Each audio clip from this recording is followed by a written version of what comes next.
नमस्कार दोस्तों, नई भर्ती चैनल पर आपका हार्दिक स्वागत है। एक और नई भर्ती के साथ डीआरडीओ के द्वारा 10वीं 12वीं ग्रेजुएशन व पोस्ट ग्रेजुएशन बेस पर 1061 वैकेंसियां निकाली गई है।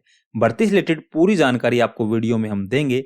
उससे पहले मैं छोटी सी रिक्वेस्ट आपसे करना चाहूँगा, अगर आप हमारे चैनल पर नए हैं तो हमारे चैनल को सब्सक्राइब करें ताकि हम 1000 सब्सक्राइबर पाने का टारगेट जल्द ही पूरा कर सकें। अगर आप हमारे चैनल को सब्सक्राइब करते हैं तो हमें मोटिवेशन मिलता रहेगा और ऐसी ही वीडियो जल्द ही आपके लिए लेकर आते रहेंगे। चलिए शुरू करते हैं। सबसे पहले हम इम्पोर्टेंट डेट्स देख लेते हैं। आपका नोटिफिकेशन इश्यू हो चुका है 27 अक्टूबर को। 7 नवंबर से आपके फॉर्म भरने स्टार्ट हो जाएंगे और 7 दिसंबर आपकी लास्ट डेट रहेगी फॉर्म जमा करवाने की और आपकी एग्जाम फी जमा करवाने की। शाम को 5 बजे तक आप फॉर्म भर सकते हो। अब उसके बाद हम वैकेंसी डिटेल्स देख लेते हैं। शुरुआत की जो 2 वैकेंसी है हमारी, जिनका कोड 301 और 401 है, जूनियर ट्रांसलेशन ऑफिसर और स्टेनोग्राफर ग्रेड 1, ये आपकी कैटेगरी बी के अंदर आती हैं और उसके अलावा सारे की सारी जो वैकेंसीज हैं वो आपकी सी ग्रेड के अंदर आती हैं। अब जो जूनियर ट्रांसलेशन ऑफिसर है उसकी कुल आपकी 33 वैकेंसियां निकाली गई हैं। स्टेनोग्राफर ग्रेड 1 की 215 वैकेंसी निकाली गई हैं। इस प्रकार आप सभी यहाँ पर देख सकते हैं। कैटेगरी वाइज भी यहाँ पर आप देख सकते हैं। अनरिजर्व्ड कैटेगरी के लिए 679 वैकेंसीज यहाँ पे निकाली गई हैं। ईडब्ल्यूएस के लिए 67 है, ओबीसी के लिए 204 है, एससी के लिए 71 और एसटी के लिए 40 वैकेंसी हैं। कुल मिलाकर आपकी 1061 वैकेंसियां हैं। यहाँ पर इन सब को आप अच्छे से देख सकते हैं वीडियो को पॉज करके। उसके बाद हम एज लिमिट देख लेते हैं। 7 दिसंबर 2022 के अकॉर्डिंग आपकी मिनिमम एज 18 साल होनी चाहिए। अब यहाँ पे जो पोस्ट कोड 301 और 401 के अलावा सभी के लिए मैक्सिमम एज 27 साल है और इन दोनों के लिए आपकी 30 साल है। ये दोनों हैं आपकी जो फर्स्ट 2 हैं, जूनियर ट्रांसलेशन ऑफिसर और स्टेनोग्राफर ग्रेड 1, इनके लिए आपकी मैक्सिमम एज 30 ईयर्स है। यहाँ पे एज रिलैक्सेशन के तौर पर SC ST को 5 साल की अतिरिक्त छूट दी गई है और OBC के लिए 3 साल की अतिरिक्त छूट दी गई है। इसके अलावा जो भी कैटेगरीज एज रिलैक्सेशन वाली होती हैं उनको as per rule age relaxation दी गई है। उसके बाद हम एप्लीकेशन फीस देख लेते हैं। जनरल OBC तथा EWS कैंडिडेट के लिए एग्जामिनेशन फीस रहेगी 100 रुपए। SC ST, physical handicapped, all category female, इन सभी के लिए कोई भी फीस आपकी नहीं लगेगी। ऑनलाइन माध्यम से आप फीस जमा करवा सकते हैं। उसके बाद आती है eligibility details. Junior translation officer की पोस्ट के लिए मास्टर डिग्री में आपकी हिंदी और इंग्लिश होनी चाहिए और उसके साथ ही आपका हिंदी और इंग्लिश कंपलसरी या फिर इलेक्टिव सब्जेक्ट के तौर पर होने चाहिए डिग्री लेवल पर। सेकंड आपकी ऑप्शन दिया गया है master degree of a recognised university in any subject, किसी सब्जेक्ट में आपकी मास्टर डिग्री हो सकती है with Hindi as a medium of instruction and examination and English as a compulsory subject at a degree level. उसके बाद थर्ड आपकी जो बैचलर डिग्री होनी चाहिए Hindi and English as a main subject, उसके साथ आपका डिप्लोमा होना चाहिए, diploma of certificate course in translation of Hindi to English और इंग्लिश टू हिंदी, इनमें से कोई भी, या फिर आपका 2 साल का एक्सपीरियंस होना चाहिए ट्रांसलेशन वर्क का इन सेंट्रल और स्टेट गवर्नमेंट ऑफिसेज। अगर आप ये तीनों में से कोई भी एक कंडीशन आप क्वालिफाई करते हो तो आप इसके लिए एलिजिबल हो फॉर्म भरने के लिए। उसके बाद आता है आपका स्टेनोग्राफर ग्रेड 1। इसके लिए आपकी बैचलर डिग्री होनी चाहिए इन एनी स्ट्रीम और आपकी डिक्टेशन होनी चाहिए 10 minute at 100 word per minute की स्पीड से उसको टाइप करना होगा।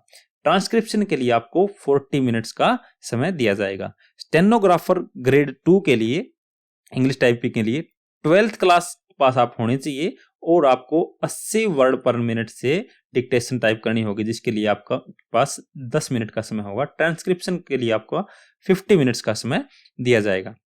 उसके बाद आता है एडमिनिस्ट्रेटिव असिस्टेंट ए। इंग्लिश टाइपिंग के लिए आपके पास 12th क्लास के साथ आपकी English typing 35 word per minute होनी चाहिए और हिंदी टाइपिंग में आपकी 30 वर्ड पर मिनट होनी चाहिए। इसी प्रकार स्टोर असिस्टेंट इंग्लिश टाइपिंग में आपकी 12th क्लास के साथ 35 वर्ड पर मिनट और हिंदी टाइपिंग के लिए 12th क्लास के साथ हिंदी टाइपिंग में 30 वर्ड पर मिनट की आपकी स्पीड टेस्ट की जाएगी। सिक्योरिटी असिस्टेंट ए के लिए 12th क्लास आपकी होनी चाहिए। अगर आप एक्स सर्विसमैन हैं तो आप अवार्डेड होने चाहिए आर्म्ड फोर्सेज के द्वारा। व्हीकल ऑपरेटर के लिए आपकी 10th क्लास होनी अनिवार्य है, उसके साथ आपका वैलिड ड्राइविंग लाइसेंस होना चाहिए और आपका 3 साल का एक्सपीरियंस होना चाहिए। मतलब आपका जो ड्राइविंग लाइसेंस है वो 3 साल पुराना होना चाहिए और आपको मोटर मैकेनिज्म की नॉलेज होनी चाहिए। मतलब कि आप माइनर डिफेक्ट निकाल सकते हो आपके व्हीकल के अंदर।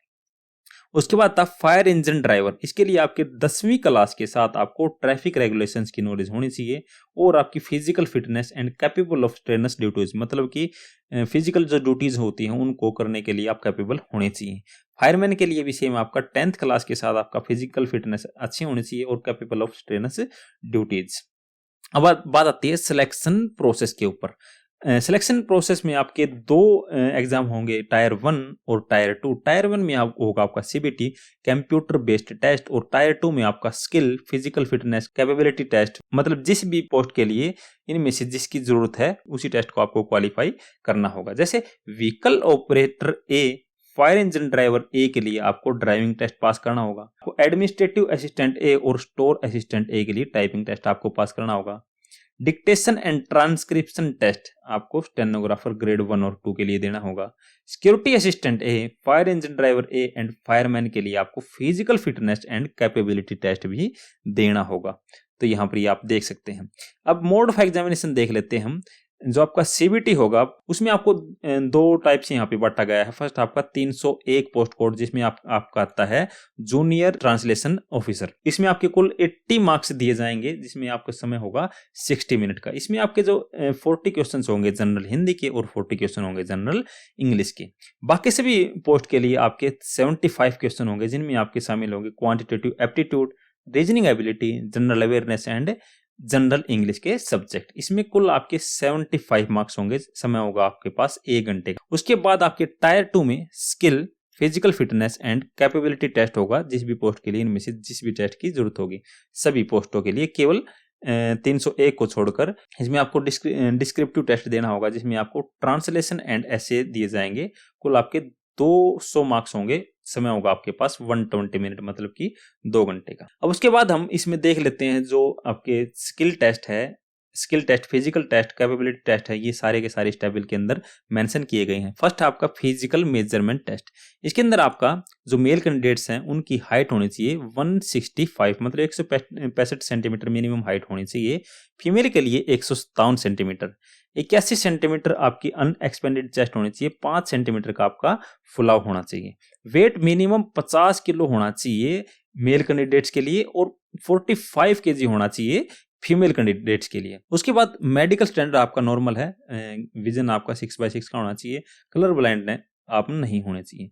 उसके बाद आता है physical endurance test. Male candidates के लिए 1600 मीटर रेस को 7 मिनट में आपको कंप्लीट करना होगा और 63.5 किलो वजन के साथ आपको 183 मीटर के डिस्टेंस पार करनी होगी 96 सेकंड के अंदर। यह आपका फायरमैन की पोस्ट के लिए। उसके बाद 3 मीटर वर्टिकल रोप आपको क्लिम करनी होगी। उसके बाद 20 उठक बैठक लगानी होगी और उसके बाद आपको 2.7 metre wide ditch and landing on both feet, मतलब कि आपको दोनों पांव को एक साथ करके जंप करना होगा 2.7 मीटर्स। इसके लिए आपको 3 चांस दिए जाएंगे। फीमेल कैंडिडेट्स के लिए आपको 800 मीटर की रेस 5 मिनट में कंप्लीट करनी होगी। 63.5 किलो वेट आपको 183 मीटर की डिस्टेंस पर 96 सेकंड में पार करना होगा।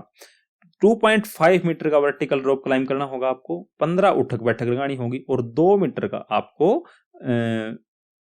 वाइड डिच, मतलब कि जंप लगानी होगी दोनों पैरों से एक साथ। उसके बाद हम सैलरी की बात कर लेते हैं। जो फर्स्ट 2 पोस्ट आपकी जूनियर ट्रांसलेशन ऑफिसर और स्टेनोग्राफर ग्रेड 1 के लिए आपका पे लेवल 6 होगा, जिसमें आपकी बेसिक पे होती है 35,400। इसमें आपकी नेट पे हो जाएगी लगभग 60,000 के अराउंड।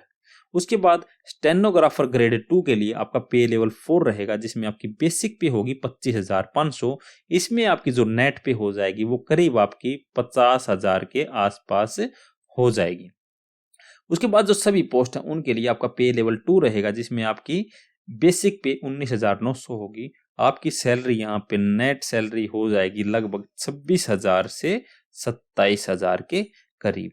वीडियो के माध्यम से अगर आपको अच्छी जानकारी मिलती है तो हमारे चैनल को जरूर सब्सक्राइब करें।